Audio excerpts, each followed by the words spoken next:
Got a legend outside our studio. No, I'm back in.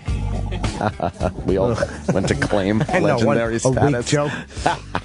We all grabbed for a 2 joke-wise. Terrible people. Dan Aykroyd. There he is. Good morning. Good morning, Dan. Dan Aykroyd, take a seat, sir. Gentlemen, really? It's just like that, is it? Yeah. Yes, we're it right is. on the air. Opie. Hi. Anthony. Jim Norton. Indeed, good. Is Nice that to odd meet that you. People call you by your first and last name, because that would be so odd if someone just went, Anthony Cumia. But it's like you feel compelled to just go, hey, Dan Aykroyd. You know, the police call me Mr. Aykroyd. Oh, they do. My mother calls me Daniel. Yeah. Oh, that's And cute. that's and then of course, you know, Chevy Chase, Murray, Martin Short, they all call me Aykroyd. Why didn't Aykroyd. you say Marty?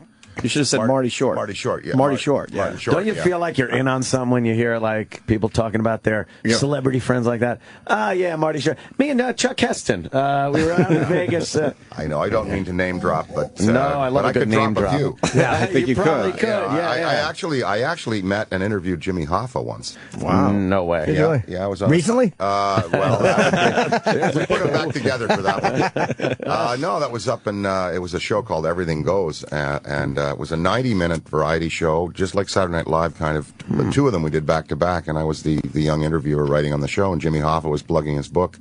So they put me in a room with him for about 45 minutes. Saw us before someone plugged him. It was, yeah. Wow. I How never was saw he? that coming. I couldn't warn him. No, he was very polite. He was funny. He's, you know, and he did not like the Kennedys, but he made that clear. Yeah. So, Wasn't Bobby Kennedy especially gunning for the Union, saying that there was mob influence and all that stuff?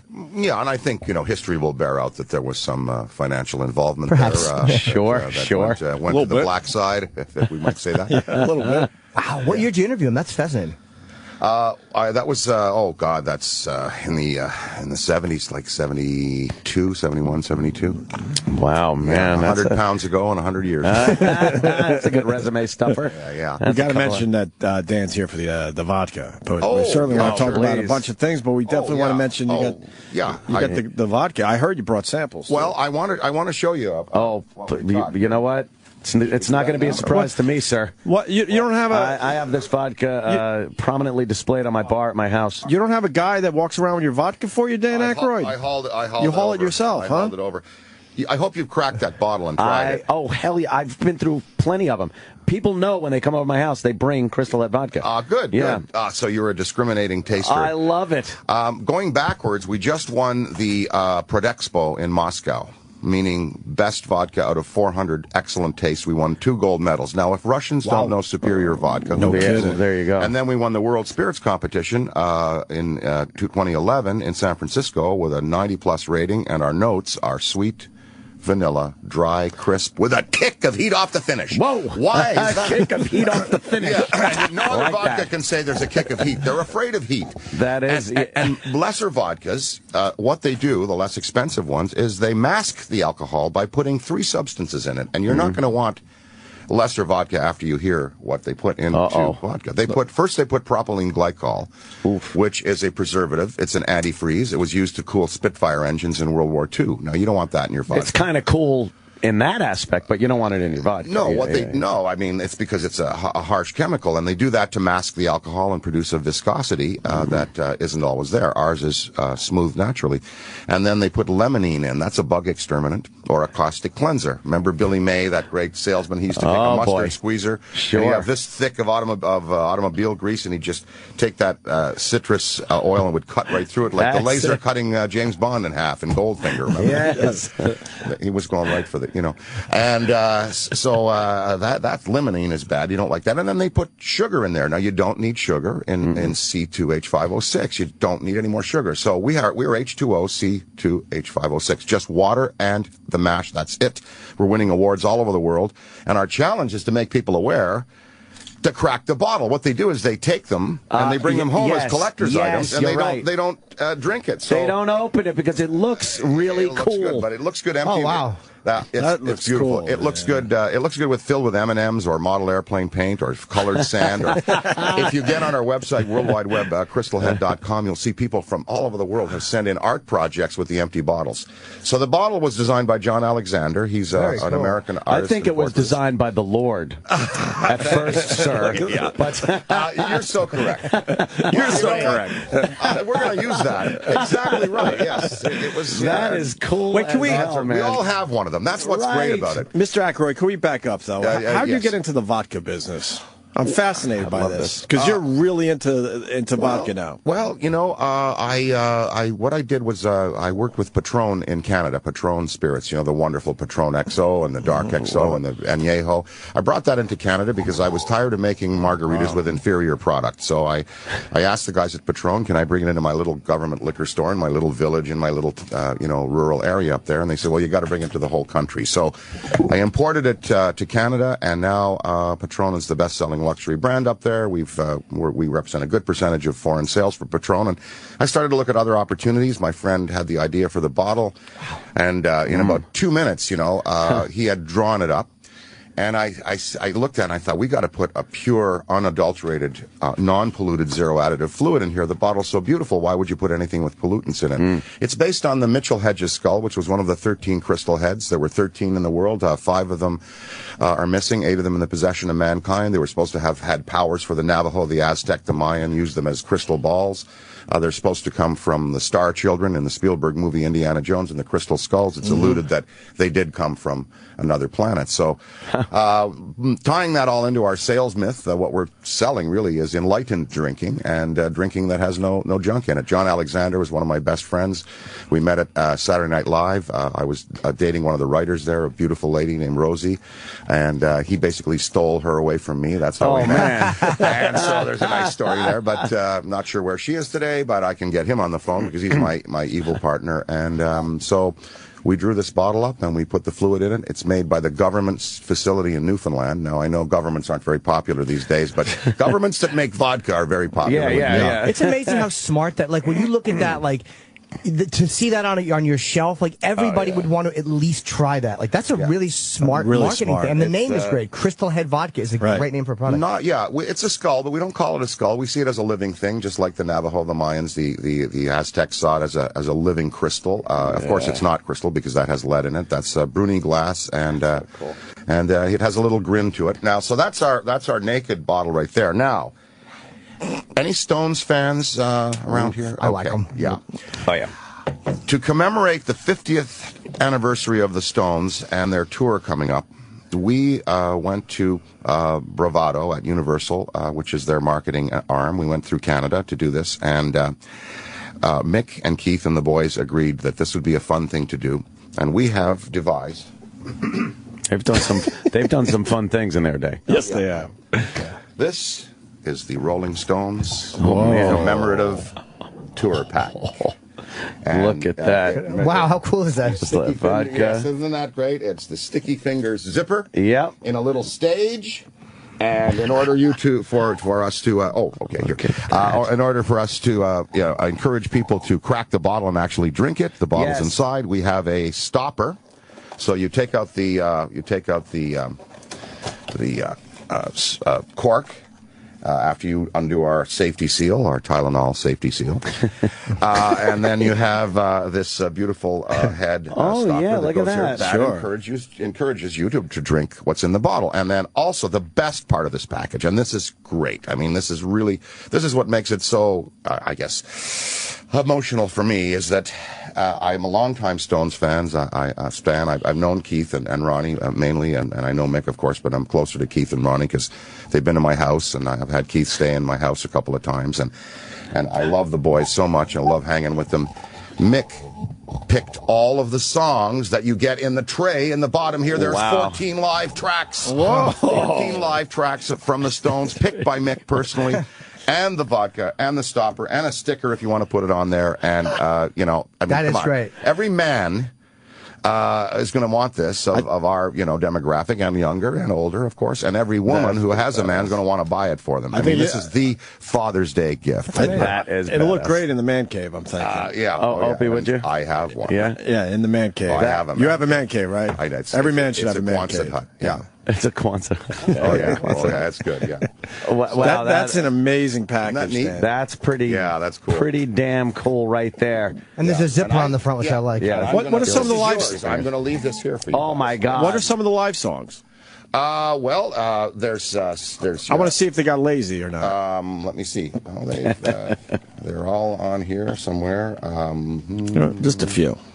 I had the card here. Let me see. Little Midnight Rambler, you think? I saw that. Did it make the cut? Yep. Nice. That's a good one. Here we go. Beast of Burden, Angie. These are all live tracks that Nick. He said, I want the best live tracks for this. Brown Sugar, Let's Spend the Night Together. Shattered, Painted Black, Gimme Shelter, Wild Horses, Shine a Light, Rock Soft, Miss You, Get What You Want. These are the hits. Yeah, Honky Tonk Women, Jumpin' Jack Flash. So you get they had a few hits, huh? They did. They had a few hits. And boy, it's going to be a great tour coming up. Oh my God, man, right? I mean, everybody's got to come out the door for that. I think they've already sold out the tickets. So I don't tell. A regular bottle of your vodka. How much does a regular bottle cost? In the States here, if you go to a big chain like Sam's Club, Costco, something like that, you can get it for around $45 to $46. It's a premium product. It's a luxury spirit. We're not hiding that. It is government manufactured, as I said, and you're paying for the custom glass, the bottle, the package, and the government manufacturer. The shipping from Newfoundland, Canada, where it's made. Sure. Now, we make it there because the water is this original glacial water. When the glacier melted, 16,000 years ago, 800 feet above the planet, it all went into Newfoundland, which is kind of like a big rocky sponge. And so we draw on that water to make the vodka. Yeah, that's some clean stuff right there. Yeah. I like this. I don't drink at all, and I want one of these in my house. It's okay. Well, I'm going to leave each of you principal gentlemen with one when I leave, and you can keep the gift pack here. You know what it is about this vodka. You are absolutely correct in the fact that you got to be reminded to open it, because I had the head sitting up on in my bar, and I was drinking everything else that was laying around, and finally I was just like, let me try this. Yeah, and it's fantastic, and people now when they come over, they know to bring that vodka, the Crystal Head vodka, over to my house. I have look how happy Dan Aykroyd is. I love it. He's very happy. I'm not kidding. I love this. And you're an amazing pitch man. I've realized. You've been pitching for a while. Willie Loman, here I come. Yeah. But he's using his the Bassomatic. I was going to go with the bass joke. Yeah, pitch, which of course. Yes. How many people have given you bad ideas? Like, if you want people to open it, you should hook up a little motor where the mouth opens and goes, "Open me, open me." That wouldn't be bad, actually. we have a billboard in L.A. on the side of the Avalon Dance Club there in Hollywood, and it's a woman, her like curves in her hands and her hip, and the head is right there, and we have "Try Me" underneath and "Taste Me." Mm-hmm. So that's the push. It's the bartender's friend. It makes a great cold shot, of course, and you can drink it, frozen or whatever. But the thing is, because there's no additives, bartenders and bar chefs, mixologists are adding so much anyway. Red Bull, Clamato, Saint Germain, vermouth. So why not start with a vodka that has nothing in it? And they're finding that all over the world, in Europe, especially where they're doing this molecular mixing and that. They're adding sugar, blueberries, ants on a log, peanut butter. It's amazing. In San Francisco, you can get a salad in a drink, from the Bartenders Guild. So they enjoy the clean slate aspect of it. Very cool. And, we just, I want to ask you how it was going back to SNL recently. Oh, that was fun. It was well written, that show, which made it great. Now, that Justin Timberlake, he's got real talented, huh? He really is. I mean, he's somebody that got into show business really young, but he had the goods to take it all the way. And in fact, it was his idea to have us on the show. When he was a kid at Disney watching reruns of SNL, he loved the Czech Brothers. Oh, right. So, come and swing. Why not? We'll swing with that man. Why not?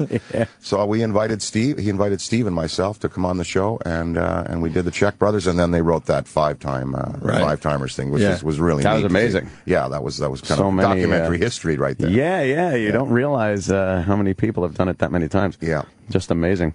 We got to ask you, of course, about Caddyshack 2. Look, I hate to bring up the bad, But, What's wrong with it? Shut up, Jimmy. I don't talk about the bad movies, but Oh, yeah, you don't? no, that was Because I've wondered known as over a the favor. years. Well, oh, is that what it was? Yeah. Okay, I just wanted to know the motive. That was a favor. That was a favor. Yeah, they were stuck, and they needed Chevy and I, and so the guy from Warner's, who was an executive, a friend of ours, that we made Spies Like Us with, said, "Please, you got to bail me out here." So you are a good friend. we showed up, and We showed up. yeah, I mean, I've got some AAA releases out there Hey, that I'm very proud of. No, we're huge fans. Don't even be confused. Huge fans. Everybody has a few, Do you know Trading Places? We were just talking about that. You could still watch that today, and it's just as funny. Yeah. I mean, it holds up over time. Hilarious. Very Your good character, script. great, and of course the lovely Jamie Lee Curtis before she was doing the yoga commercials. Wow! Said wow! you were the What best, a body on said her. you were the best on-screen kisser that she ever worked with. Oh. Nice. Well, it takes two to do that, and movie kissing is kind of deceiving. It looks more passionate than it is. But Jamie, I consider her like my sister in the business. Yeah. We've made 4 movies together. She is a fabulous woman. She's, what's great about her is just her attitude in terms of how she loves the crew. She'll have if there are kids on the set, like in My Girl, she had a swear box there. Everybody had to put $5 in if they said Oh, bad really? words. Wow. How much Yeah. did you have to put in there? I put a few in. Yeah. But no, that was a nice afternoon shooting that scene, believe me. What was your first jump into like more serious roles? Because you do both. I mean, and you're a very good serious actor. Let me see now. I guess, I suppose, Driving Miss Daisy, probably, even though that was kind of light and there was some comedy in it and that, and then the My Girl movies, which women between the age of 22 and 30 only know me as that father. Really? Yeah, I can go through anywhere. I said, are you the father from My Girl? That's what I get now. Not Ghostbusters, not Blues Brothers, not anything else. I am the father in My Girl. That was one damn sad little movie. It was sad, yeah. Oh, my God. It was very Terrible. sad. They killed Macaulay Culkin. And, of course, I, the marketer, go to the producer, John Peters, and say, you can't kill Macaulay Culkin. What are you doing? No, wait. Let's say, this will never work. I said, no, this is not going to. First of all, people wake up on the embalming table all the time. He was stung by a bee. Okay, so he's in a coma, right? All right, and then I'm putting the cannula, and he wakes up, and everything's fine, and they go off with the butterflies. Why are you gonna kill him? And of course, that would have been totally wrong if they'd not killed him, because it wouldn't have been the movie it was. That was a rough. Oh, it's terrible when she goes into the funeral. She's crying. And then she comes down the stairs to see Macaulay in the other room dead. Oh, boy. Yes. That brought you up the real. Now, that was written by a woman whose father owned a funeral home. I've never won I won an Emmy for writing SNL. I've been nominated for a Grammy, Best New Artist, Blues Brothers 1979, nominated for an Academy Award, but I've never won an Academy Award or a Grammy. However, I have won the California Undertakers Association Award for sympathetic portrayal of a funeral director. Really? Yes, That's one of my proudest plaques right there. Sympathetic portrayal, so it wasn't the gruesome guy that everybody pictures, right? Yeah. Anytime you play a funeral director and you don't walk in with Dracula music, they're like, all right, he gets us. Instead, I had a tuba. I thought Neighbors was a very underrated comedy. Like, it was a weird movie, but with Kathy Moriarty, I really enjoyed that. Yeah, we switched parts there. They wanted me to play the other part, and we said, no, let's play it. It was written by a guy named Joseph Berger, a New Jersey novelist, and you know what was great? He really supported what we were doing, and we shot it over in Staten Island there near the old mental asylum. That was very interesting. Worked nights the whole time.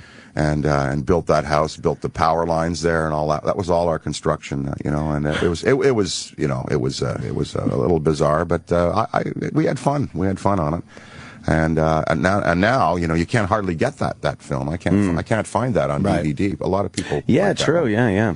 No one isn't readily available. Can I ask you, what is your favorite? Because you're known as a big conspiracy guy. What is your not favorite, but what is your most passionate conspiracy? Oh, geez. Conspiracy. Well, I mean, in terms of assassinations or chemtrails. I mean, assassinations or government problems. Well, I think the government conspires to keep things from us all the time. I think one of the biggest conspiracies is the loss of $20 billion of our taxpayer money in 2 really bad wars and Katrina. I mean, look at where the money went. It went into pallets into Iraq and was taken out the back door in metal trunks. And Katrina, $4 billion gone there in theft. Iraq, Afghanistan, the money's just disappearing. And that's money that you and I have to pay. And by the way, these new higher tax rates that everyone's going to have to pay, the middle class, are based on what money was worth 25 years ago. Mm-hmm. You're being taxed on a dollar that's worth 47 cents today.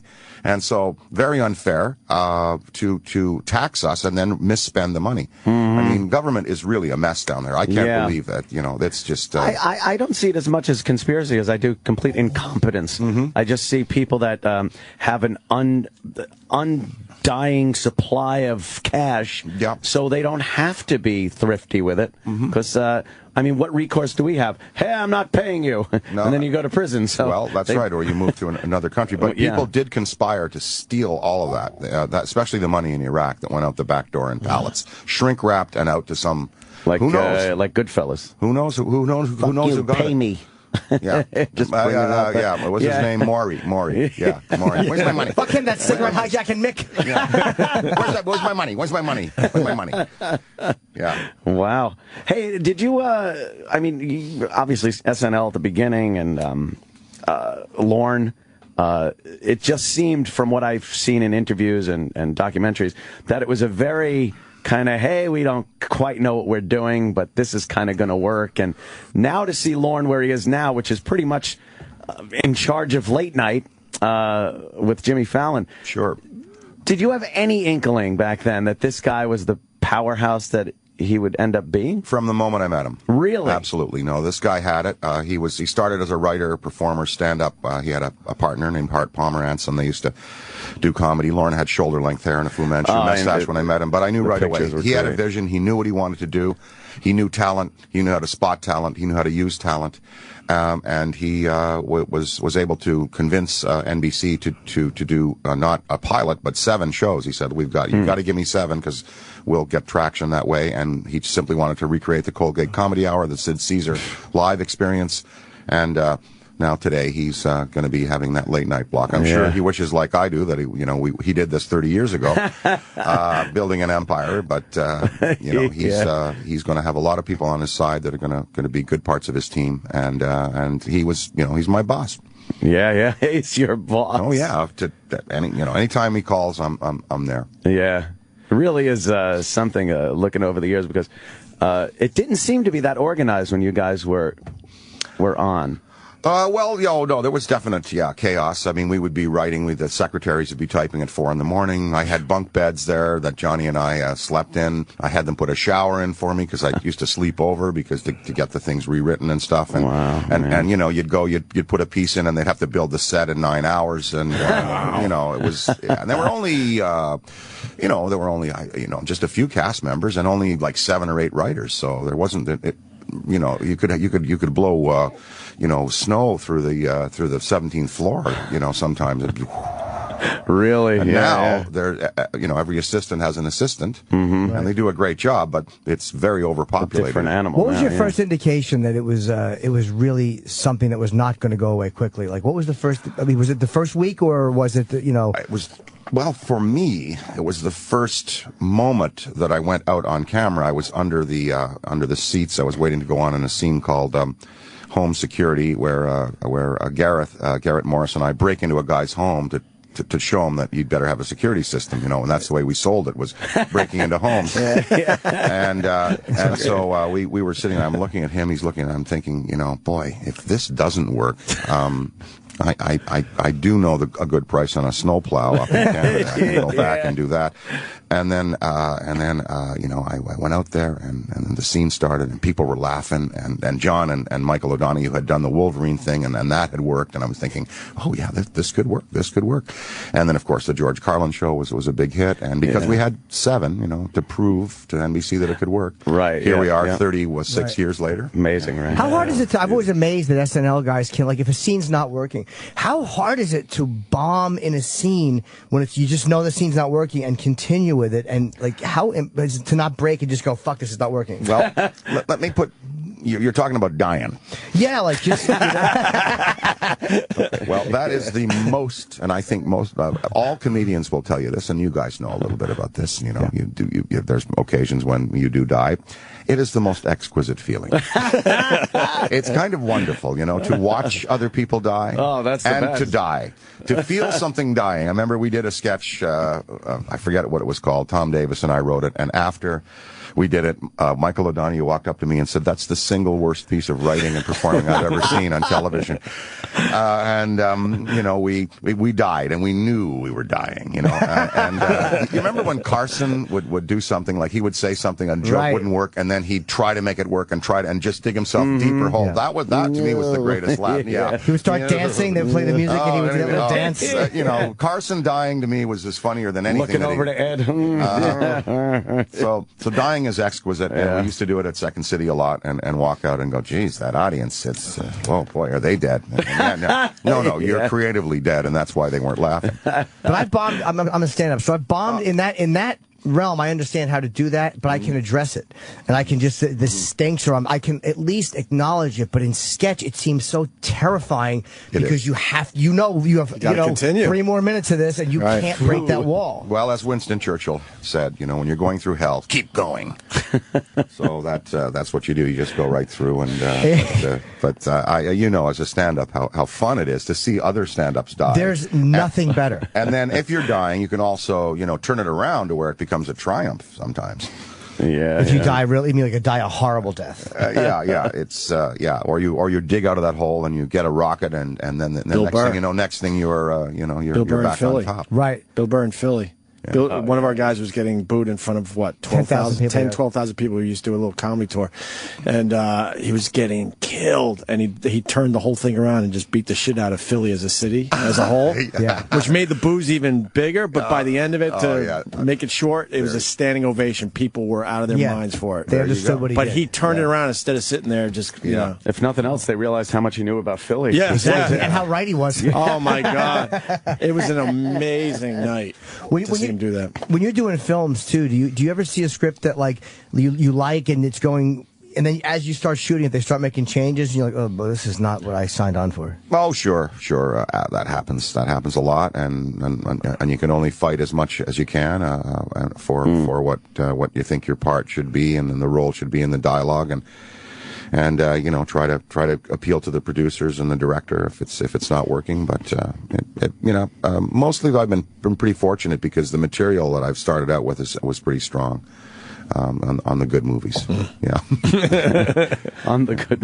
Yeah. Is it hard to go out and promote a movie that you know you don't like? If you have to do it? You know what's great about promoting this vodka is that I'm not selling used battery acid here. I mean, I'm selling a quadruple gold medal winning fluid that is just delicious. People are loving it. And so I walk in with confidence. I used to sell movies on a Wednesday that I knew were going to die on a Friday. Wow. I mean, I knew they were dead. And this is the greatest comedy. This director. And I knew it was, beating the horse until the bones showed, It was, But it was one of those things. I guess contractually you guys have to do it, right? They're like, you have to go out and promote it, and there's nothing you can do. It depends what's in the. I don't. During the last sort of years of my peak motion picture career, and I had a good run in the 80s and 90s. There, I did not have any obligation to promote, but of course I wanted to because like a thing like Grosse Pointe Blank. I love that movie. Mm-hmm. I wanted to let people know about it. So even though I wasn't contracted, I did a few things for them promotional wise. Yeah. Were you as into partying back then as a lot of the other people we hear about? Well, I mean, I did try La Cocaña a couple of times, but it wasn't my thing. It was only because it was around, and instead of instead of having coffee to stay up till 3, that was the. But Johnny loved that. He did that. That made him. He was fighting some kind of he was numbing himself, fighting some kind of pain. And so he liked the powders and the pills a little more, and some of the other cast members and people in the business and in the movie industry. But it was never my thing. more on the green side for me, and a little moderate use. Did you see that coming with? Because a lot of people talk about Chris Farley, and they're like the friends were so concerned because you could kind of see it snowballing into a place that was very dangerous. Did you see that with Belushi, or was it kind of one of those things where you didn't realize how bad it was? Yeah, we flushed a lot of blow down the toilet, and we hid it from him. We hid the people. We tried to separate him from the people that were giving him the stuff, and we knew that we had to watch out for him. It just came so suddenly, and I wish I was out there then, because and this is what I think to myself to this day. If I had been there, I might have been able to do something to prevent it. Now, let's look to the bright side of things. If you want to speculate, if John were alive today, he would be probably one of the top directors on Broadway, because he loved theater. He was very smart that way, and he would be one of these guys with a scarf and a hat, blowing in with a cape, and directing the great actors of our time. And he would be in Broadway. He'd be like an actor manager, like David Garrett or somebody. Right. And I could see that's where his life might have gone. Where were you when you found out? How did you find? Because the news was not passed back then the way it is today. So there wasn't like just a Twitter or an explosion where everybody found out. Well, I got a call. I was writing Ghostbusters. I was writing his line for Ghostbusters, in fact, because he was supposed to be in it. And then it was early in the morning, and I was at our office there on Fifth Avenue, and Bernie Brillstein called and told me he was our agent and manager, and he said that John was gone. And of course, my immediate thought was to get right to Judy right away, so that she wouldn't find out on the radio.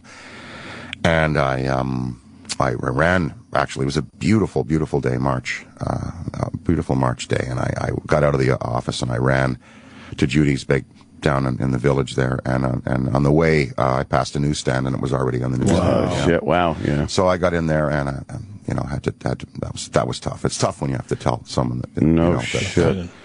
You lose a brother, a husband, or whatever. Yeah, that was a dark moment, and one that she, of course, triumphed over. And now we manage the Blues Brothers brand, and she's a happy lady today. And after something like that, which is just awful, did you take a long time before you could kind of come back, or was it one of those things where you could just bury yourself in being creative to kind of move on? I stopped.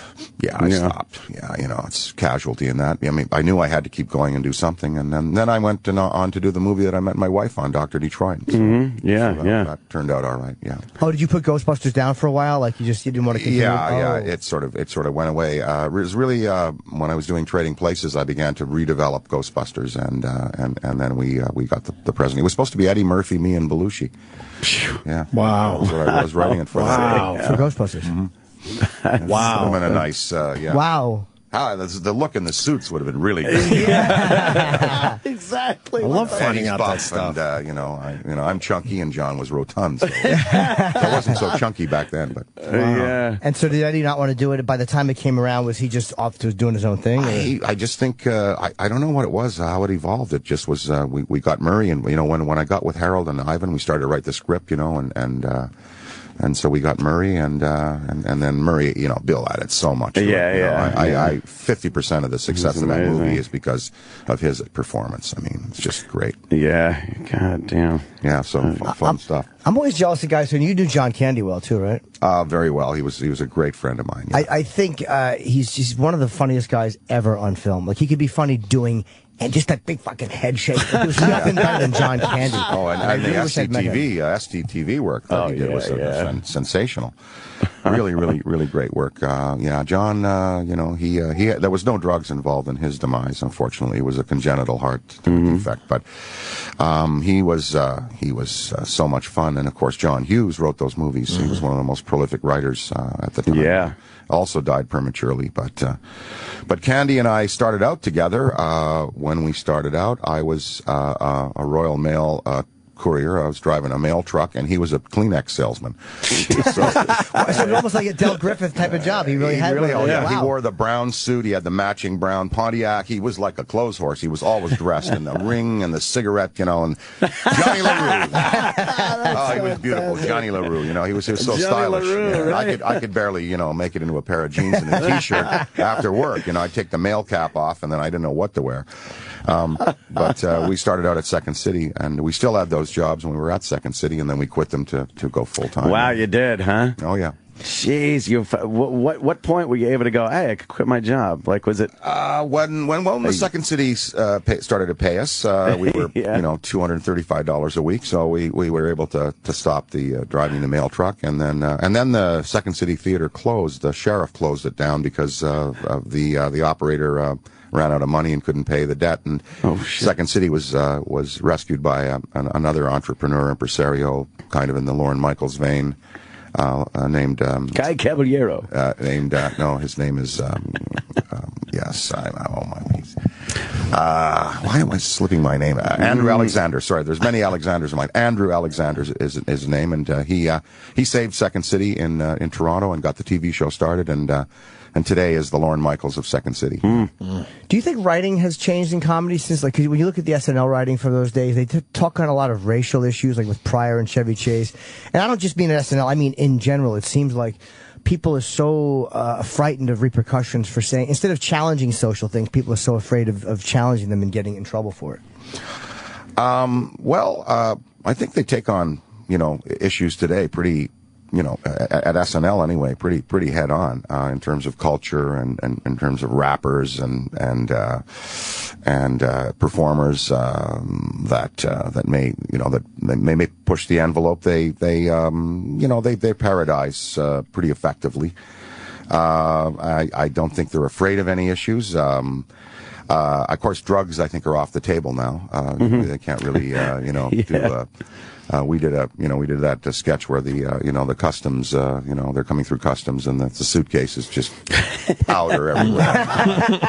You don't see that so much anymore. But as far as, taking on like racial stereotypes and cultural stereotypes, SNL is really doing great work now, and I watch all the time. I love it. Yeah. Was there anything that they wanted you to tackle, or any comedy wanted you to tackle that you were like, I kind of would rather not? No, I pretty much did everything I was assigned, and people would come to me and say, "Would you help me with this or be in that?" It was always a collaborative effort, so I never really backed off it. I like to help people with their visions, and they helped me. So no, I never. There was nothing that I really backed off of. I didn't like doing Update. That's one thing. I was uncomfortable in that seat. That wasn't for me, No, No. I like to have a wig, a funny walk, glasses, something to hide behind, to be out there and just be me, reading the comedy news. It was not my thing, and the ones who have done it since have done a much better job than I have. Wasn't Lawrence supposed to do that? I heard that was originally going to be his, but he got a little stage fright, or he just decided. Was that true, or is that just maybe? Could be. I mean, he did like appearing on camera at the CBC, but his strength is behind the scenes and picking every week what's going to be on the show. That's the greatest job in show business. He's the one that ultimately decides what works, what doesn't, between dress and air, what's going to go on and what isn't. Was most famous on camera was making that offer to the Beatles, which was hilarious. And he had the long hair, and you look at him back then and look at him now with the suit and gray hair and balding and everything. It's not even like it's the same person. Well, it really is amazing. Many of us have changed in that way. You look great, though. You've lost a lot of weight. I'm still at bouncer size, but it goes back. It goes back and forth, and appetites and all that. But Can I ask you an acting question? What do you do with your hands? I always have trouble when I act with my hand. I never know what to do with my fucking hands when I'm acting. Like, where do you put them? It's so true. You're right about that. Yeah, I usually on the coffee to bring to the staff. Yeah, exactly. I should put them on a pistol to put on my chin. Sometimes the director will help you with that, and also the continuity girl, the script girl, will help you say, "Oh, you held it a certain way. The cup was here, or the cigarette was there, or you put your hand there. You had your right hand up." So they tell you from take to take sometimes what to do. The trouble I always had was rushing the lines, was rushing through it. We're going to be here all day, and don't rush. You can take your time, and also I learned, being on camera, that this is your moment. Once that camera's rolling, take your time. It's all right.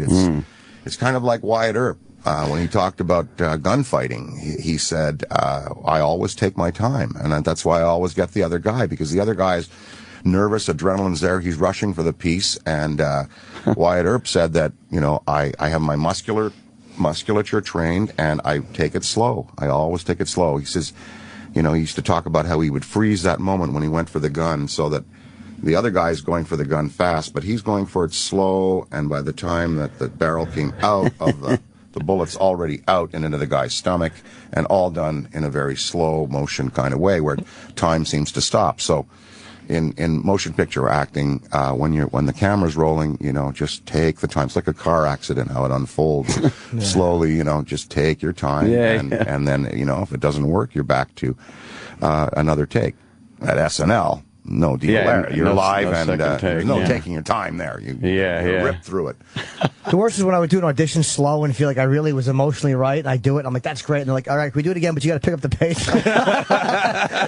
You thought you were being brilliant. Oh, yeah, I'm doing this with my hands, flopping them out. Well, that's why they have directors. Oh, shit. Yeah. Poor Jimmy. Very good. Crystal Head Vodka. We got to make sure that we get the word out. And you can follow Dan Aykroyd on Twitter. It's at Dan Aykroyd, but there is the underscore in between Dan and Aykroyd. Who's got Dan Aykroyd? I guess we do. I don't know. What? You have the underscore. Someone has the other one. I think someone has the one that's easier to fucking remember. Well, I think one of the companies probably has. We've probably locked that up because they don't let you. You can't have someone else's name. Yeah. So. Yeah. Unless that's actually their real name too. Could be. There are some Aykroyds around. Not many, but there might be another one out there. I don't doubt it. I don't doubt it. Dan it's a rare Aykroyd's name. yogurt shop somewhere, and some guy's like, no, he's not getting it. Screw him. There was a Jim Norton Toyota. I was so angry. Some guy in Tulsa, Oklahoma had a Toyota dealership with my name, and he was getting more fucking news and Google hits than I had. Flop. So Crystal Head, the Rolling Stones edition, I guess, how can people get that? Package It really is amazing. unbelievable. It's going to be in retail stores all over the country, and Good for you. I encourage people to buy it, put it up, but crack the bottle and try the quadruple gold medal fluid. That's the. I will attest to that. That's why we're it's here. Very, very good vodka. I love it, and and the bottle looks great up on your shelf behind the bar. Yeah. Oh, yeah. Fantastic. No, it looks great on bars and in all in hotels and in restaurants and in nightclubs. It's just what it does. It draws the attention to the bar, and it's just a nice addition to it. It's I call her Joy. Her name is Joy. I don't doubt it. Yeah. She's got a little smile there. She's not a mean skull at all. That's adorable. Yeah. And then the top is there. You'll see there's a deer head, a crescent, and 2 fleur-de-lis. The deer head is from the Aykroyd family crest. The crescent is New Orleans, and the other fleur-de-lis is the province of Quebec, and the other fleur-de-lis is the state of Louisiana. So wow. We love Louisiana. We love Quebec. We love Franco-Americans and Franco-Canadians. Dan Aykroyd, what fantastic pleasure having you, man. Thanks so You much guys are great. Thanks a lot, man. For coming in. Have a good weekend. Right back with Dre DiMatteo.